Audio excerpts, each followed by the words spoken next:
Riwruok mar oganda mong'ere kaka Development and Community Empowerment kotenore kod oganda dhi nyime kod kedo kod rochruok mag arita mag oganda mosebedo ka medore kuonde kunyo mula e kaunti ma Migori. Jafwambo marwa kaunti ma Migori George Juma nigi ler mathoth.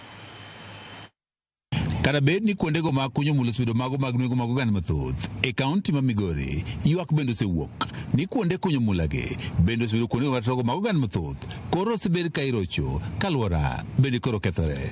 E okang' mar ratich oganda matiyo kuondego mag kunyo mula, riwruogno mar oganda maong'ere kaka Development and Community Empowerment kata DES ochako chenro mar tiego oganda ma odak e kuonde kunyo mula kod aluora mar kuondegi mag kunyo mula e yo mar ratiro mag oganda kaachiel kod aluora.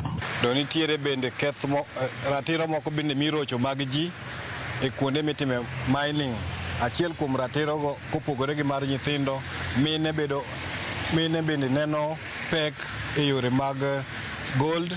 Moko kuom gigo eko mariwruogni kawo tende kod oganda ma odak e aluora mag kuondego ma ikunyo mula koro geto tieko e kuondego mag kunyo mula gin ma oting'o mako yiemo mondiki rawere manyiri kaachiel kod ndiko nyithindo tije. Nyithindo matindo iyudo ka we skul ka dhi tiyo e gold, to gold ok en gima last for long.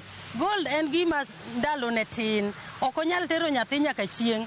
Koro nyithindwa gi osebedo ka hinyore, iyudo ka nyathi matin tiye gold matek to gimoyudo bende onge. Donna Dienge, menja ng'ad rieko, riwruogni mar Development Community Empowerment, wani bedo ni oganda ok oseng'iyo ting' ma gintiere godo e rito ratichgi kaachiel mag jowetegi ema osemiyo ratiro mag oganda pod irocho e kuondego mag kunyo mula. Mang'eny gin gik ma kowachi to kelo koko, to wadwaro ni mondo community kawuoyo to gimanyo solution kata gimanyo yore ma ginyalo konyo godo gweng' gin giwegi, kaeto koro waluongo teko ma oko mondo konywa mondo wawach wechegi kanyakla.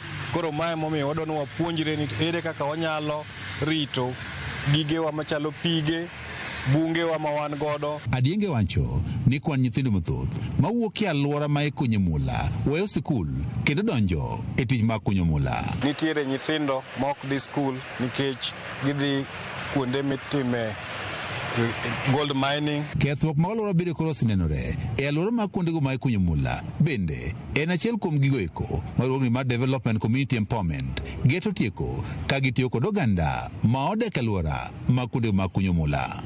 Gibedo ikunyogi kuonde moket sites magi oket along kuonde ma pigega wage chakore to magi pige motiyogo kendo madhogo watiyogo, koro gi sechegi ok wanyal modho pi. Kiwuotho tiyudo bugni manyalo nego kata ng'ato. Sainede madongo dongo gin oketgi kanyo, iyudo ka areas go gimako to gin gi chemicals eigi. Sama gin gi chemicals eigi giyudo ka nyithindo idhe kendo tuge, iyudo ka koth chwe gimol ka gichika ora. Moko bende pigego ema gituomo giluoko go sande, koro iyudo ka most of our people are seriously affected. Tiere chemicals mang'eny ma koro sani dwa tamo jowa tiyo kod pige maler. To segike okang' ma koro pige kata aore mantiere kuondewa ma watime goldi, jomoko ole chemicals kendo kata jamni magwa ok nyal bedo gi ngima maber.